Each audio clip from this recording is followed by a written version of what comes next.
Welcome to my little messy studio. Just how I like it. All right. I've mixed up half and half, 50-50, one part to one part, epoxy resin and the hardener. And this has been setting a couple minutes. You can see it's nice and clear. Very few bubbles in it. And what I'm doing today is I'm giving these cute little turtles, among other things, a second coat of the epoxy. You see it's got some on there now. This is like three-dimensional and it's made with clay, and it's also made with Deco Art Media fluid acrylics, and you can see the name here. It's called Interference, and there are different colors in this set. I absolutely love it. You start off with a dark or black color, and then these really pop when they're placed on top, and then popping more once you put your epoxy resin on. So I'm making these little pins. These are going to be made into pins, I believe. I might make one of them into, say, a necklace. But and this is all just, I use my pasta maker, or my kind of pasta maker, not real pasta maker, but it's like a pasta maker, and it presses out your clay. I used a double layer. And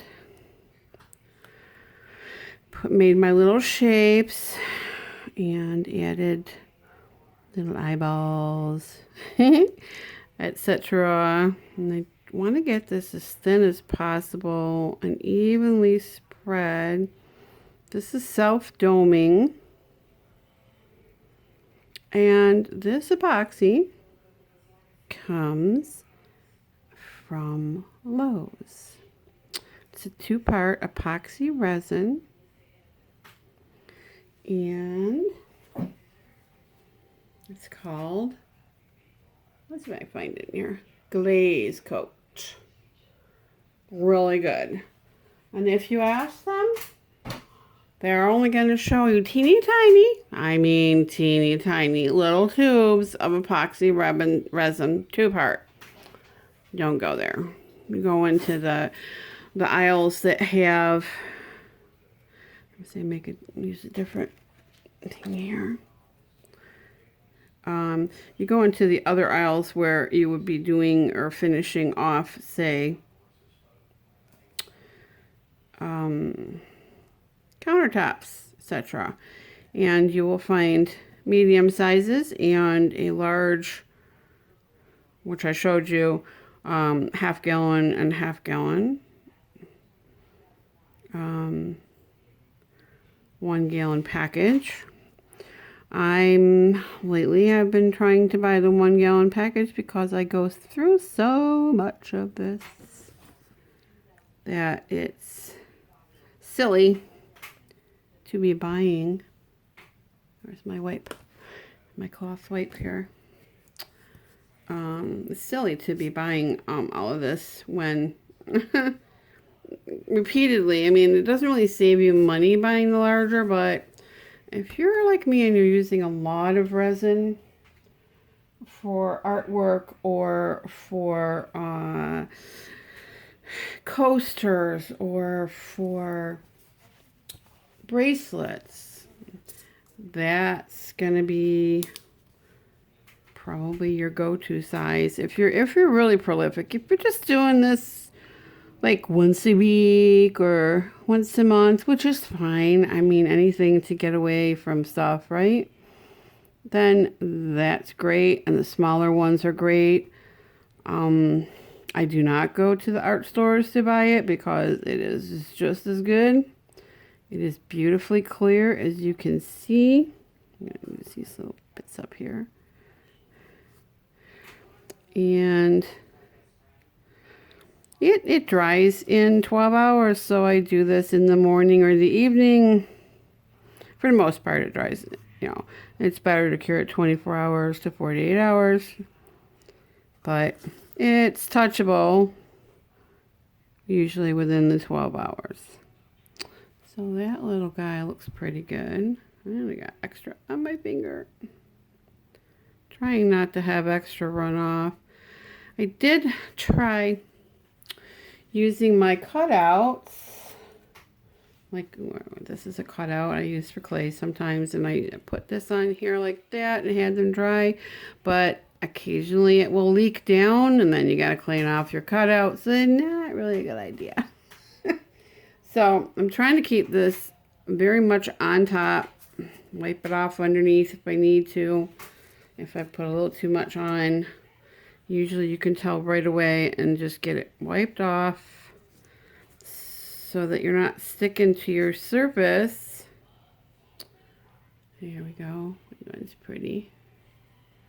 And that silver on there is also the metallic Deco Art Media Fluid Acrylics silver. And it's really got a, honest to goodness, silver color to it. Absolutely beautiful for accenting,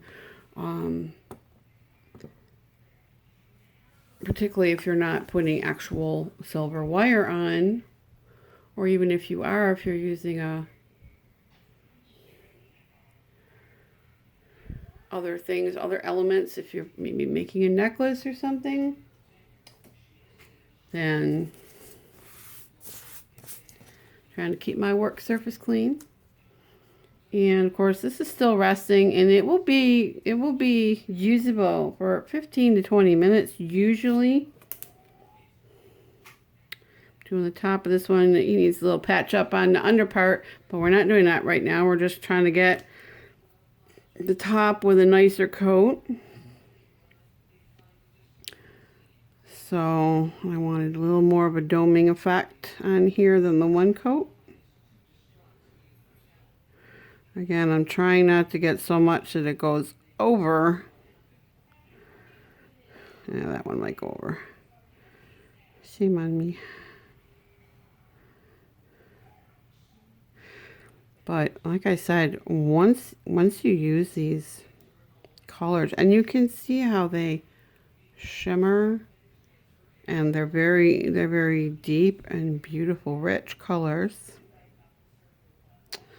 I think I have one more turtle similar to this. They never come out the same, and that's the whole point. You want things to be original, and you want them to be yours and yours alone. So even if I went to duplicate this, not only would I not try to make it exact, but I would actually try to make it a little bit different each time. Maybe the legs or the head or the tail in a different angle, or the silver parts in a different placing. Duplicating is not what I am about. Not at all. So again, you can see all those beautiful colors mixing together. That's 3.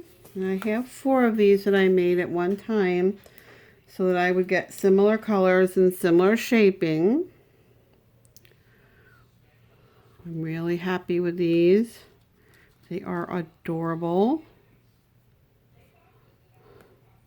And of course, I'm going to keep one of these for myself for sure, because I love turtles, like a lot of people do.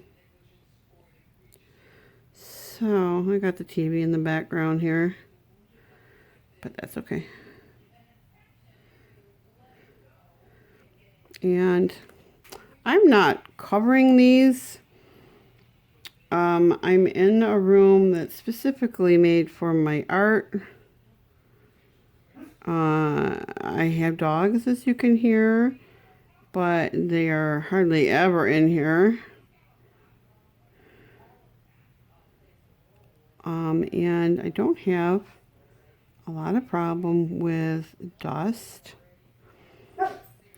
With some madder lace or with pet hair, it's just not a problem for me. If I had cats maybe, or a different type of dog.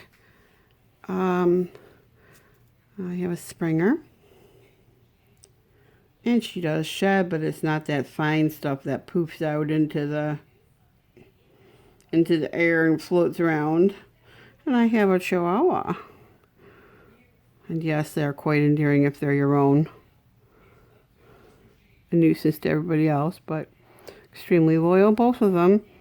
And loving and cuddly and fun and smart. So, there we go with that one. And we're done. Thank you for watching. JEBW Studio.